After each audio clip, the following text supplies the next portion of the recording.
Inilah cara-cara kotor KDM untuk membungkam rakyat yang kritis kepadanya. Pertama adalah dengan Eko, Pak Eko, kenapa Anda baper? Kenapa Anda baper? Kamu nanya.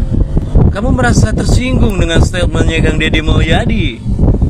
Harusnya, kalau Anda merasa pintar, cerdas, kritis, sebelum Anda mengkritik sesuatu, Anda harus bisa membedakan mana kritik atau mana kebijakan yang harus wajib dikritik karena kebijakannya salah, kebijakannya tidak pro rakyat, merugikan masyarakat luas, dan mana kebijakan yang pro rakyat yang didukung oleh mayoritas masyarakatnya, dan itu tidak harus dikritik. Ini mah masyarakat mendukung kebijakan dari Kang Deddy Mulyadi, mayoritas masyarakat mendukung, setuju.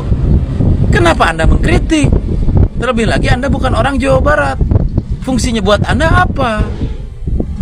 Ya, cukuplah yang mengkritik kebijakan yang baik, yang hebat dari KDM itu, cukuplah para elit.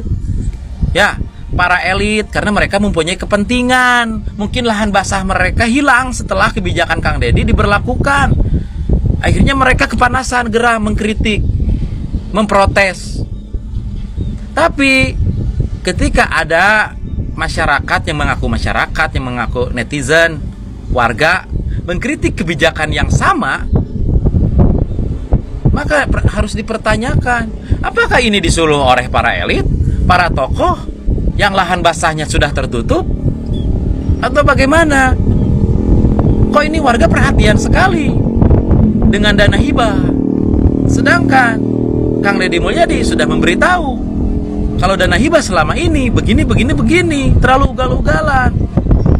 Dananya sudah keluar, uangnya sudah keluar, tetapi yayasannya, pesantrennya, atau lembaganya fiktif, tidak ada. Bangunannya sih ada, tapi santrinya tidak ada. Tapi dana yang masuk ke pesantren tersebut, ke lembaga tersebut, fantastis. Itu kan wajib hukumnya dievaluasi. Keluarlah kebijakan mengevaluasi. Terus ada yang mengkritik. Kalau mengkritiknya para elit, tokoh-tokoh yang terkait dengan dana hibah, wajar. Mungkin sekali lagi mereka kepanasan, biasanya cair, biasanya basah, sekarang menjadi kering. Tapi kalau masyarakat yang notabene seperti saya tidak mendukung evaluasi tersebut, harus dipertanyakan, pantas tidak dibilang buzzer, pantas. Ya. Terus apa lagi, kebijakan apa lagi? Welas asih menjadi alisan menjadi welas asih. Anda kritik, banyak masyarakat yang mengaku rakyat tidak setuju. Ada tokoh-tokoh agama yang tidak setuju. Terus itu disebut kebijakan yang tidak baik, mengubah nama. Halo? Saya akan pertanyakan sekali lagi kepada Anda dan orang-orang yang mengkritik dari berbagai kalangan. Keuntungan dan kerugian ketika alisan menjadi welas asih apa dah? Ketika dirubah, tidak ada. Tidak ada sama sekali keuntungannya. Tetapi ketika sekarang Kang Deddy meningkatkan pelayanannya, meningkatkan fasilitasnya, yang ada juga keuntungan. Buat siapa? Buat masyarakat Jawa Barat, masyarakat sekitaran rumah sakit, atau orang-orang yang berobat, yang dirawat di rumah sakit welas asih. Itu keuntungannya, tidak ada kerugian. Jadi jangan dibahas pergantian namanya, tidak ada faedahnya, tidak ada manfaatnya, hanya bikin recok, hanya bikin rusuh, hanya pengen tampil saja, hanya pengen viral. Apalagi menyangkut pautkan dengan agama. Anda merasa paling hebat, paling beriman, paling si masuk surga. Ya, kalau Anda memang beragama sama dengan saya, agama Islam, masalah pergantian nama tidak usah lebay disangkut pautkan dengan agama. Agama itu cukup untuk diyakini, dijalankan perintahnya, dijauhi larangannya. Ketika seseorang mengaku Islam, menjalankan perintah ajaran dari agamanya, dari nabinya, dari Tuhannya, maka kehidupannya akan damai. Lisannya akan dijaga, sikap perilakunya akan dijaga, tidak akan menyinggung orang lain, menghina orang lain, ya, menyakiti orang lain, melukai perasaan orang lain. Itu namanya Islamnya sudah dijalankan dalam kehidupan sehari-hari. Perintah agamanya sudah dijalankan, sholatnya dijalankan, puasanya dijalankan. Karena apa? Terlihat dari perilaku kesehariannya, lisannya saja sudah dijaga. Itu Islam. Jadi kesimpulannya begini Pak Eko, ya.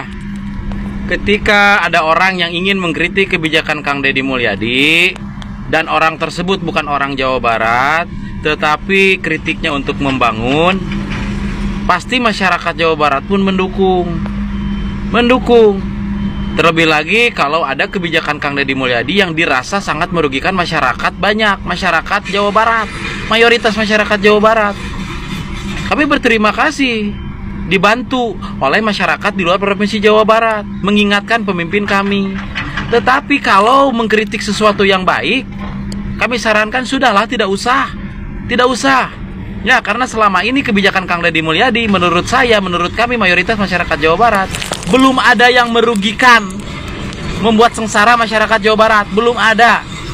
Ya, adapun yang merasa dirugikan, yaitu balik lagi orang yang mempunyai kepentingan, yang memiliki kepentingan, yang tidak suka dengan kebijakan yang baik.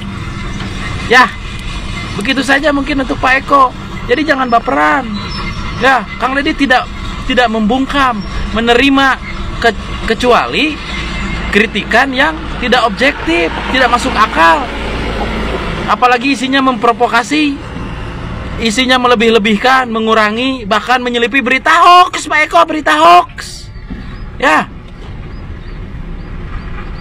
Ingat, sekali lagi, Kang Deddy tidak anti kritik, tetapi Kang Deddy juga hanya mengingatkan, ketika pemimpin dikritik oleh yang mengaku warga, mengaku masyarakat, dan pemimpin juga mengingatkan warga dan masyarakatnya yang objektif dong. Ya, jangan dilebih-lebihkan, jangan dikurangi setiap ada pemberitaan. Kalau memang tujuan Anda baik, tujuan Anda ingin mengkritik karena membangun. Tapi kalau melebih-lebihi, mengurang-urangi, diselipi berita hoax, bahkan mengeluarkan data-data yang tidak bisa dipertanggungjawabkan, itu sama juga ingin mengadu domba, ingin menjatuhkan. Tujuannya untuk apa? Ya karena hanya Anda ini yang tahu tujuannya untuk apa. Ya, karena kami selaku masyarakat Jawa Barat, termasuk saya yang sering membuat konten membicarakan Kang Deddy Mulyadi, ya objektif saja. Baik ya bilang baik, salah ya bilang salah. Harus dikritik ya harus, ketika tidak harus dikritik ya jangan. Jangan pengen tampil, jangan pengen viral, membahas sesuatu yang tidak harus dibahas. Ya, Pak Eko, Assalamualaikum. Ya, berobat ke welas asih biar sehat.